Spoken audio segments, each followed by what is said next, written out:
Bem, estamos mais uma vez aqui no canal e hoje nós vamos comentar a respeito de Apocalipse 4, Apocalipse 5 e a sétima trombeta.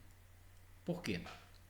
No primeiro vídeo que nós fizemos aqui a respeito dos erros de Samuel Ramos, nós comentamos a respeito do sexto selo, do sétimo selo e da sexta trombeta. E não falamos da sétima trombeta. Hoje nós vamos dar uma pincelada na sétima trombeta. E como eu já disse no primeiro vídeo aí, que eu vou deixar na descrição do vídeo, se vocês quiserem assistir aí, a gente vai estar na descrição do vídeo, o primeiro vídeo que eu fiz a respeito, né, do erro de Samuel Ramos a respeito dos selos e das trombetas. E hoje nós vamos comentar erro de Samuel Ramos a respeito de Apocalipse 4 e Apocalipse 5. Por quê? O Samuel Ramos comete um erro aí do lugar aonde que eles estão. Segundo Samuel aí, eles estão no livro, eles estão ali na parte ali do Santíssimo. E nós vamos ver que isso acontece no Santo. E nós vamos comentar um pouquinho sobre esse assunto. Nós vamos fazer da mesma forma como fizemos antes. Nós vamos colocar ele falando e ele então vai dizer, vai dar a explanação dele e nós vamos então ver nos escritos da Ellen White, né? Escritora americana, no primeiros escritos, no Grande Conflito, no Desejado de Todas as Nações e na Bíblia, comentando a respeito, né, que ele erra no local aí, é onde que ele coloca, aí vamos dizer o porquê que ele comete esse erro que está aí, entende? Na nossa opinião. Então nós vamos passar aí, entende, para o primeiro vídeo dele, e nós vamos passar o vídeo, depois a gente faz o comentário em cima do vídeo dele aí, ok? Apocalipse capítulo 4, irmãos, eu vejo como uma continuação da mensagem de Laodiceia. Por quê? Porque o capítulo 4, verso 1 diz: depois destas coisas, depois de Deus ter mostrado a história das 7 igrejas, que é a história do cristianismo, depois destas coisas olhei e eis que estava uma porta aberta. A pergunta é: esta porta aberta que João viu no capítulo 4, verso 1, seria a mesma porta aberta do capítulo 3, verso 8? Capítulo 3, verso 8, para os irmãos de Filadélfia, Jesus disse: eis que eu pus diante de vocês uma porta aberta. E agora, no período de Laodiceia, para frente, no capítulo 4, verso 1, Deus diz: João viu uma porta aberta. Eu sou da opinião de que a Bíblia explica a Bíblia. A porta aberta aqui é a mesma porta. É a porta que dá acesso ao Santíssimo do Santuário Celestial, onde se vê ali o trono de Deus Pai, cercado por 24 outros tronos, ocupados por anciãos, não é? Comprados da terra. Bom, ele diz então aí que a porta aqui de Apocalipse 4 lá, versículo 1, que é a mesma porta de Filadélfia, no capítulo 3, 7 e 8. Então nós vamos ver aí, entende, que ele falou que essa porta aberta é a mesma porta onde dá acesso ao Santíssimo. O primeiro ponto que nós vamos ver aí é o seguinte: quantas portas existem no céu? Quando a Bíblia fala de portas, né, no santuário celestial, se existe uma porta só ou se existe mais de uma porta. Bom, se existe uma porta só, na existência de uma porta, Samuel Ramos aí está certo. Mas se existe mais de uma porta, então nós temos que ver que porta é essa. Se no céu existe só a porta que dá acesso ao Santíssimo, então Samuel está certo na explanação dele. Mas nós vamos ver que no santuário celestial existe mais de uma porta. Existem 2 portas. A porta que dá acesso ao Santo e a porta que dá acesso ao Santíssimo. Aí ele vai te comentando sobre o assunto no livro de Primeiros Escritos, na página 42 de Primeiros Escritos, falando sobre a porta aberta e a porta fechada. Já começa aí o capítulo. Então ela começa falando a respeito das portas no santuário celestial. E ela dizendo lá, ela começa dizendo o seguinte: no dia 24 de março de 1849, sábado, tivemos uma reunião agradável e muito interessante com os irmãos de Thompson, Miami. O Espírito Santo foi derramado sobre nós e foi levada pelo Espírito à cidade do Deus vivo. Mostrou-me então que os mandamentos de Deus e o testemunho de Jesus Cristo, com referência à porta fechada, não pode ser separado, e que o tempo para os mandamentos de Deus brilharem em toda a sua importância para o povo de Deus ser provado sobre a verdade do sábado, seria quando a porta fosse aberta no lugar santíssimo do santuário celestial, onde está a arca que contém os 10 mandamentos. Essa porta não foi aberta até que a mediação de Jesus Cristo no lugar santo do santuário terminou em 1844. Então Jesus se levantou e fechou a porta do lugar santo e abriu a porta que dá para o Santíssimo e passou para o dentro do segundo véu, onde permanece agora junto à arca, onde agora é chegada a fé em Israel. Vi que Jesus havia fechado a porta do lugar santo e que nenhum homem poderia abri-la, e que ele havia aberto a porta do lugar santíssimo e que nenhum homem poderia fechá-la. Apocalipse 3, 7 e 8. Então nós vemos aqui que no céu existem duas portas. Existe a porta do santo e a porta do santíssimo.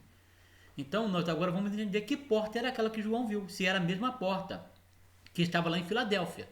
Segundo Samuel Ramos, ele disse que era a mesma porta. Então vamos ver que aquela porta era outra porta. Não era a porta do santíssimo, era a porta dos santos. E para isso nós vamos continuar com a leitura aqui. E nós vamos ver o que Ellen White comenta a respeito do assunto no livro Desejado de Todas as Nações, na página 831. O Desejado de Todas as Nações aqui é aquela série completa, não é o condensado, né? É aquela série completa do Desejado de Todas as Nações. Na página 831, melhor dizendo, nós vamos ler até na página 835, ela começa dizendo o seguinte: quando os discípulos continuaram a olhar para cima, ouve qual música maravilhosa as vozes que lhe dirigem. Volta-se para os dois anjos em forma humana, o qual lhe falam dizendo: varões galileus, por que estáis olhando para o céu? E Jesus, que dentre vós foi recebido em cima no céu, há de vir assim como para o céu o viste subir. Então ela está comentando aqui a respeito da ascensão de Cristo no ano 31, em qual ele tinha subido o Monte das Oliveiras, né? E estava agora a ascender ao céu, né? Então, ela comentando aqui, diz o seguinte, na página 832, Cristo ascendeu ao céu na forma humana.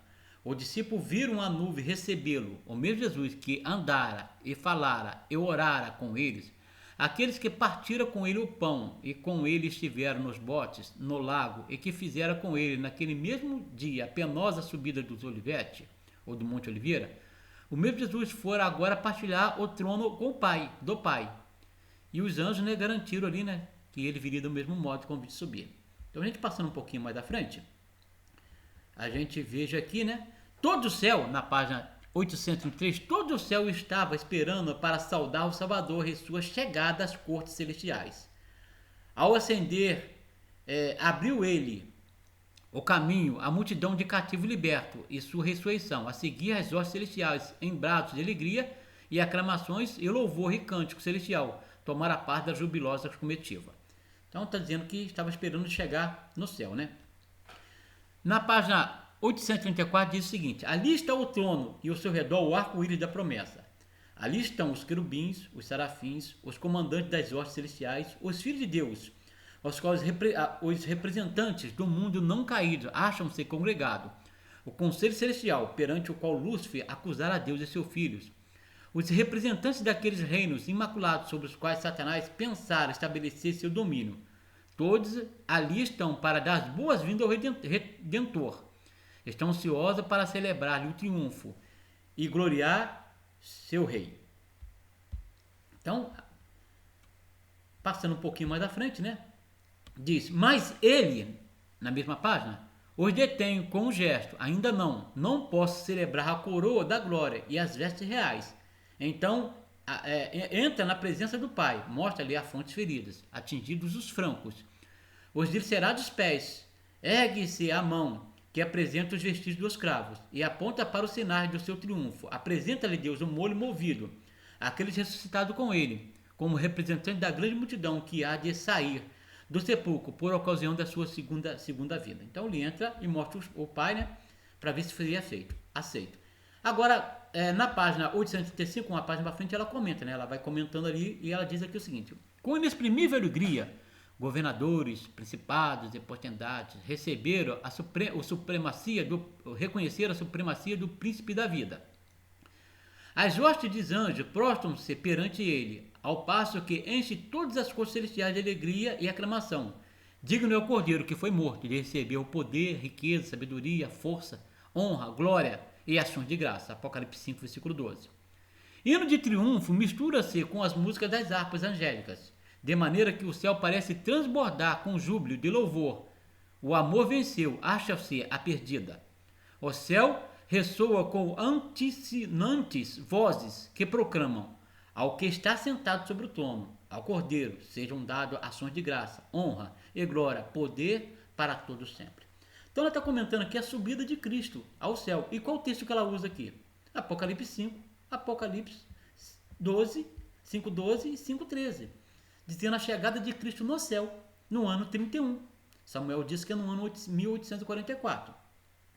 Mas ela retrata aqui como isso aconteceu no ano 31. Ela usa esses mesmos textos aqui dizendo. Então aquele acontecimento ali de Apocalipse 4 e Apocalipse 5 foi no ano 31, não no ano de 1844. E ela comenta mais um pouquinho no livro do Grande Conflito, na página na página 415, começando na página 414 e até na página 415 do Grande Conflito, diz: os lugares santos do santuário celestial são representados pelos dois compartimentos do santuário terrestre, sendo em visão concedido ao apóstolo João vislumbrar o templo de Deus no céu. Contemplou ali as 7 lâmpadas de fogo, que diante de Deus, ou diante do trono, ardiam. Apocalipse 4, versículo 5. Viu um anjo tendo um incensário de ouro, e foi-lhe dado muito incenso, para pôr com as orações de todos os santos, sobre o altar de ouro, que está diante do trono. Foi permitido ao profeta contemplar o primeiro compartimento do santuário. Então, quer dizer, Apocalipse 4 e Apocalipse 8:3, ele estava vendo o primeiro compartimento. E aonde estava o trono de Deus? Diante do trono. Aonde estava o trono de Deus? Foi permitido ao profeta contemplar o primeiro compartimento do trono do santuário. Né? Primeiro compartimento do santuário celestial. Aonde estava o trono de Deus? No primeiro compartimento. Nós vamos ver mais daqui a pouquinho. Então, quer dizer, o profeta ali estava contemplando o primeiro compartimento, não no lugar santo. Santíssimo, estava no lugar santo, no ano 31, não no ano de 1844. Nós vamos ver agora mais um vídeo do pastor Samuel Ramos e vamos continuar o comentário. Voltar para Apocalipse capítulo 5, Jesus recebeu o livro da mão do Pai, o livro selado com 7 selos. Leia comigo, capítulo 5, o verso 7. Capítulo 5, verso 7. Estão aí? Leiam comigo. E veio, quem veio? O leão da tribo de Judá, a raiz de Davi, aquele que morreu para poder abrir o... E veio e tomou o livro da destra, da mão direita, daquele que estava sentado no trono. Onde é que está o trono do Pai? No Santíssimo. E quem é que entrou no Santíssimo para pegar o livro da mão do Pai? O leão da tribo de Judá, Jesus Cristo. Quando? 1844, no final dos 2.300 anos. Esta profecia do capítulo 4 e 5 de Apocalipse, ela corresponde à profecia de Daniel capítulo 7 também, verso 9. Veja aí, Daniel capítulo 7, verso 9, irmãos. Daniel capítulo 7 e o verso 9.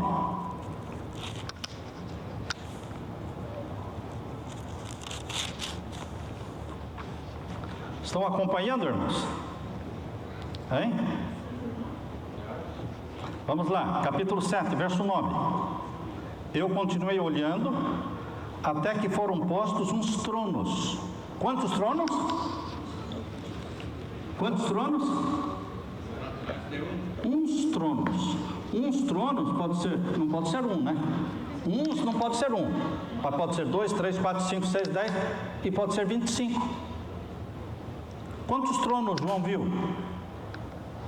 Um mais 24. Isso é uns tronos. Porque Daniel e Apocalipse estão falando do mesmo assunto. Bom, então ele diz aí, né, que esse acontecimento foi em 1844 para frente. E diz que esse acontecimento aí é o mesmo acontecimento de Daniel 7, versículo 9 e 10. Então nós vamos ver agora se trata do mesmo acontecimento.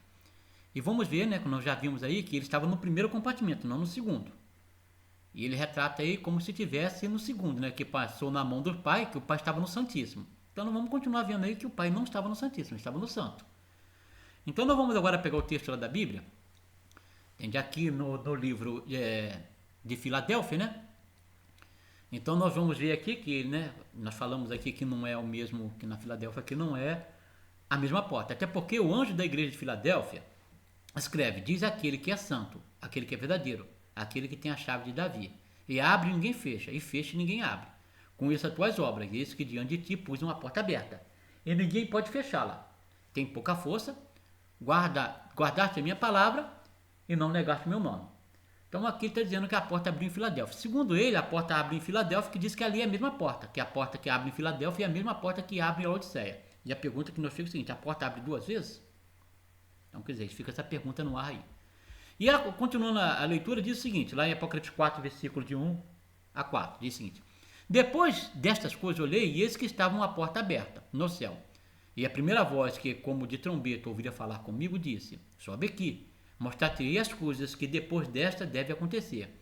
E logo fui arrebatado em espírito, e eis que um trono estava posto no céu, e um assentado sobre o trono. E esse que estava sentado no trono era aparência semelhante à da pedra de jaspe e sardônio, e o arco celeste estava ao redor do trono, e aparência semelhante à esmeralda. E ao redor do trono havia 24 tronos. Via sentados sobre o trono 24 anciões, vestidos de vestes brancas, que tinha sobre a cabeça coroa de ouro. Então o que a gente faz é o seguinte, aqui no livro de Êxodo, nós não vamos ler lá em Apocalipse, em Êxodo 25, logo nos primeiros versículos ele diz que Deus pediu para que eles fizessem um santuário, e segundo a cópia que Moisés teria visto no céu, tem que fazer tudo segundo a cópia. Então o santuário daqui da terra era segundo a cópia de que tinha no céu. Então eles planos ali o que tinha no santuário, né, do capítulo 25 até o capítulo 31. Então, a gente tem que entender o santuário celestial pelo santuário terrestre, porque a gente tem que pegar um texto dentro de um contexto. E a pergunta que eu faço é a seguinte, os 24 anciões, ele atuavam no Santíssimo ou no Santo? Se a gente for lá no livro de Crônicas, capítulo 24, todo o capítulo fala sobre isso, qual Davi instituiu ali o trabalho diário dos 24 anciões, na qual Samuel fala que esses 24 anciões ele ajuda na administração do santuário celestial, na expiação, tudo bem? Mas se a gente olhar lá, os 24 anciões, ele atuava no primeiro compartimento, não no segundo compartimento. Só quem atuava no segundo compartimento era o sumo sacerdote uma vez por ano. Então a gente tem que entender a primeira coisa aqui, que os 24 anciões atuavam no primeiro compartimento. Se eles estavam aqui, certamente, a gente tem que entender o santuário celestial pelo santuário da terra. Eles estavam aqui atuando no primeiro compartimento, como a Ellen White fala aqui, entende? Que o profeta estava no primeiro, foi permitido ao profeta contemplar o primeiro compartimento do santuário celestial, Apocalipse 4, versículo 5, entende? Aonde está dizendo aqui. Então ela estava vendo aqui no primeiro compartimento onde estavam os 24 anciões, não no segundo compartimento, até porque os 24 anciões não atuavam no segundo compartimento, só quem atuava no segundo compartimento era o sumo sacerdote uma vez por ano, retratando assim a expiação que iria começar no ano de 1844. E ele diz também que Daniel 7, 9 e 10 é a mesma cena de Apocalipse 4, Apocalipse 5, versículo de 1 a 7. Nós vamos ler então, vamos fazer uma leitura sistemática aqui do verso, e vamos ver aqui então se retrata a mesma coisa. Vamos examinar aqui e vamos ler para ver, a gente ver do que ele está falando. Então vi na mão direita daquele que estava sentado no trono um livro em forma de rolo, escrito de ambos os lados e selado com 7 selos. Vi um anjo poderoso clamando em alta voz: quem é digno de romper os selos e de abrir o livro? Mas não havia ninguém, nem no céu, nem na terra, nem debaixo da terra, que pudesse abrir o livro, sequer olhar para ele. E eu chorava muito, porque não havia ninguém que fosse digno de abrir o livro ou de olhar para ele. Então um dos anciões me disse: não chores. Eis que o leão da tribo de Judá, a raiz de Davi, venceu para abrir o livro e os seus 7 selos. Depois Depois vi um cordeiro que parecia ter sido morto, em pé, no centro do trono, cercado pelos 4 seres viventes e pelos anciões, que tinha 7 chifres e 7 olhos, que são os 7 Espíritos de Deus enviados por toda a terra. Ele aproximou-se e recebeu o livro da mão direita daquele que estava sentado no trono. Então aqui fala do livro, né? E fala do que estava acontecendo no céu. Agora nós vamos lá no livro de Daniel 7, versículo 9 e 10. Vamos ver se ele está falando da mesma coisa. Eu continuei olhando até que foram postos tronos. Uns tronos. E um ancião de dia se assentou-se, e as suas vestes eram brancas como a neve, e o cabelo da sua cabeça como a pura lã, e o seu trono era chama de fogo, e as suas rodas fogo ardentes. Um rio de fogo manava e saía de diante dele. Milhares e milhares o serviam, milhões e milhões assistiam diante dele. E assentou-se o juiz e abriram-se os livros. Primeiro ponto aqui é o seguinte, né? Nós vemos aqui, né, que foram postos tronos. Se foram postos tronos, é sinal que os tronos não estavam lá. Porque eu não posso colocar algo que já esteja no local, né? Então diz aqui, olhei e foram postos tronos. Se foram postos, é porque o trono não estava. Os tronos estavam onde? Estava no santo, não no santíssimo. Aqui está retratando do santíssimo. No santíssimo não tinha nada, a não ser os 10 mandamentos. Então, foram postos tronos. Então, o trono não estava lá, foram colocados. E um ancião um dia se sentou. Se ele se sentou, ele também não estava lá, ou estava em pé. Essas são as duas questões. Então, nós vamos ver que ele não estava lá. Daqui a pouquinho nós vamos ler na L.A. dizer que ele não estava lá. Se assentou e diz como eram suas vestes, os cabelos da sua cabeça. E outro fato importante, ele diz que o seu trono era chama de fogo e as suas rodas fogo ardente. Então, o trono de Deus ele tem rodas. Se tem roda é porque ele é móvel. Nós sabemos que todas as coisas que têm roda é para se facilitar a sua locomoção. Então, diz que o trono de Deus, né? E as suas rodas eram fogo ardente. Se nós lemos Ezequiel 10, ali só fala sobre as rodas do trono de Deus, né? Que circula para todos os lados. Não vamos ler, mas se você quiser dar uma olhadinha lá, Ezequiel capítulo 10. Todo o capítulo fala sobre as rodas, né? A visão das rodas. E ele também teve essa mesma visão no capítulo 1. Ele até fala lá que ele se retrata da mesma visão do capítulo 1, quando ele teve a primeira visão. Então, o trono de Deus ele tem rodas. E outro fato interessante é o seguinte, que um rio de fogo manava e saía diante dele, milhares e milhares o serviam, e milhões estavam diante dele, né, assistiam diante dele, e assentou-se o juiz e abriu-se os livros. Se nós analisarmos aqui, abriu-se os livros, aqui ele pega, né, da mão direita, daquele que está sentado no trono, um livro, está no singular, e aqui diz que está no plural. Os livros, então não está se falando do mesmo assunto. Aqui diz que ele pega o trono, né, pega um trono, um livro, e aqui diz, abriram-se os livros. Então aqui não está falando do mesmo assunto, porque aqui está se tratando de um livro e aqui está se tratando de vários livros. No mínimo 2 livros. Né? Porque os livros, no mínimo 2. Um só não pode ser, e aqui fala de um. Então quer dizer, não é a mesma cena. Essa cena daqui não é a mesma cena de cá. Até porque já comentamos, né? Que os anciões não atuavam no Santíssimo. E aqui, então, se passa no Santíssimo. Nós vamos ler um texto agora a respeito da passagem de Deus para o Santíssimo. Entende? No livro dos Primeiros Escritos, no fim dos 2.300 dias ou anos, na página 55 do Primeiro Escrito. Olha só o que ela diz aqui. Viu o Pai erguer-se de um trono, do seu trono. Qual trono? Do trono que está no santo. E um flamejante carro entrar no santo dos santos, para dentro do véu, e assentar-se. Então nós vemos na passagem aqui de Daniel, né? Em qual Soicosto colocou tronos, né? E um dia se assentou. Nós vamos ver então aqui que ele se assentou porque ele estava no santo e passou para o Santíssimo. Continuando a leitura. Vi erguer-se do seu trono e num flamejante carro entrar nos santos para dentro do véu e assentar-se. Então Jesus se levantou do trono e a maior parte do que estava se curvou-se e ergueu-se com ele. Então, continuando a leitura aqui, né? Na mesma página, vamos adiantar um pouquinho. Entende? E diz aqui, um carro. Então, um carro de nuvem, com rodas, com flama de fogo, circulada por anjo, veio para onde estava Jesus. Ele entrou no carro e foi levado para o Santíssimo, onde o Pai se assentara. Então, aproveitando aqui, né?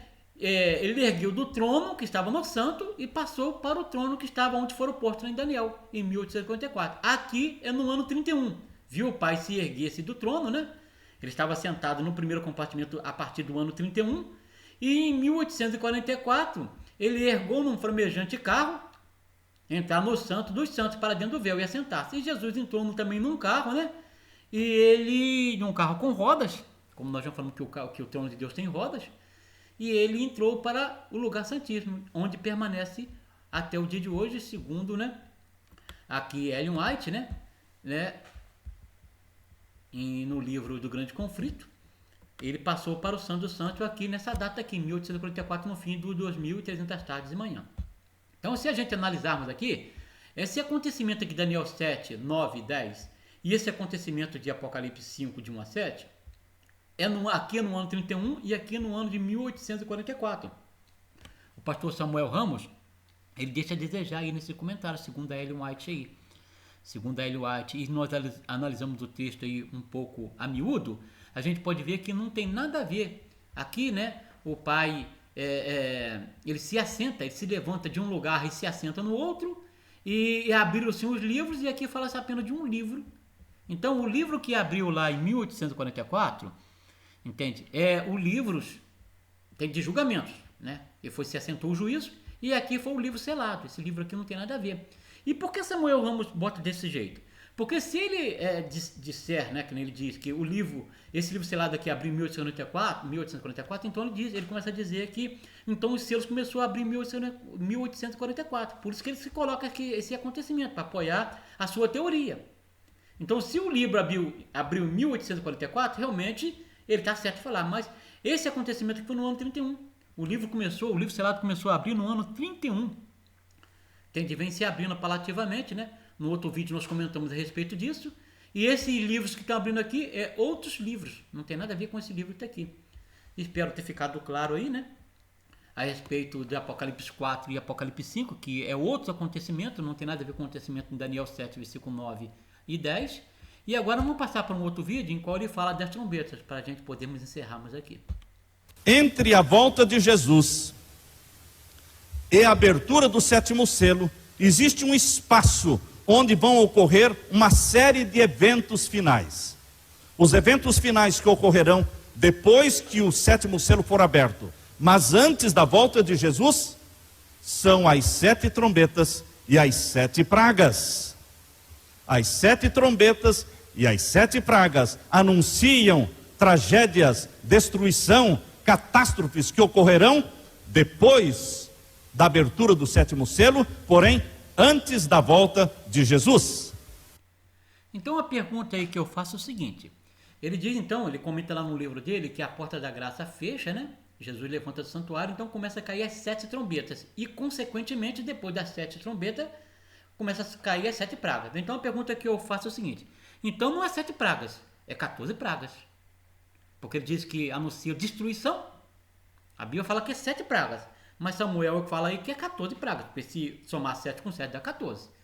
Então é a pergunta que eu faço. Então não são 7, são 14 pragas, mas a Bíblia apenas fala sobre 7. Então vamos tomar uma pincelada a respeito na 7ª trombeta. Olha só o que a palavra de Deus diz a respeito da 7ª trombeta. Porque o mesmo Senhor descerá do céu com alarido e com voz de arcanjo e com a trombeta de Deus, e os que morreram em Cristo ressuscitarão primeiro. Depois nós, o que ficarmos vivos, seremos arrebatados juntamente com eles nas nuvens, para encontros do Senhor nos ares. Assim estaremos para sempre com o Senhor. 1 Tessalonicenses 4, versículo 16 e 17. Então diz que o mesmo Senhor descerá do céu com alarido de trombeta, né? Então os mortos vão estar em Cristo. Já aqui no livro de 1 Coríntios 15, versículo 51 e 52, diz o seguinte: eis que vos digo um mistério. Nem todos dormiremos, mas todos seremos transformados. Num momento, num abrir e fechar de olhos, ao som da última trombeta. Pois a trombeta soará e os mortos ressuscitarão, incorruptíveis, e nós seremos transformados. Então aqui diz, né, que é o som de qual trombeta? Da última trombeta. Então a última trombeta, ela é a ressurreição dos mortos. A Ellen White, comentando sobre esse assunto aqui, a respeito da trombeta, olha só o que ela diz aqui. Começando aqui. Então, a trombeta de prata de Jesus soou, ao descer ele sobre as nuvens, envoltos em labareda de fogo. Olhou para as sepulturas dos santos que dormiam, Ergue então os seus olhos e as mãos ao céu. Exclamou: Despertai, despertai, despertai vós que dormis no pó. Levantai-vos.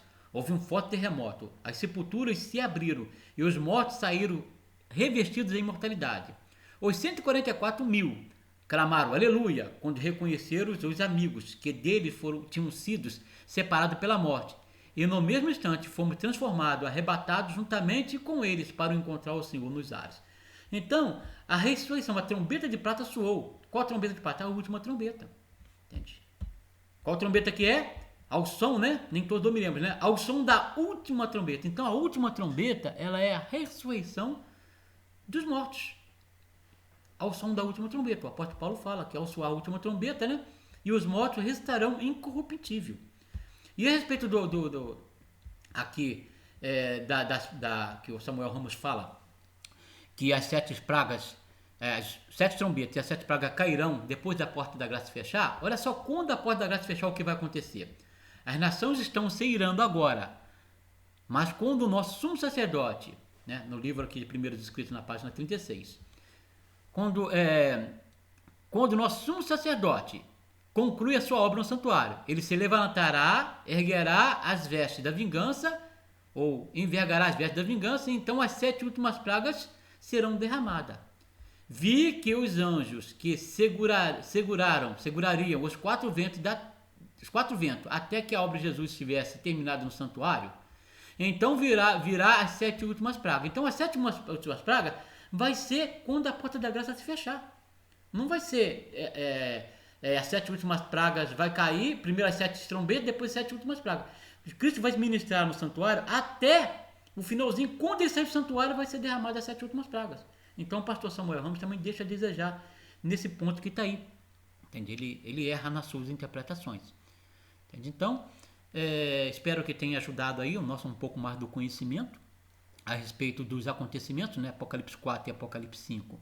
Não tem nada a ver que foi ele no ano 31, e no ano 1844 é o que está escrito lá em Daniel 7, versículo 9 a 10. E a última trombeta aí, ela é a ressurreição dos mortos, segundo o que diz a palavra de Deus, a Bíblia, né? E Ellen White confirma isso aí nos seus escritos.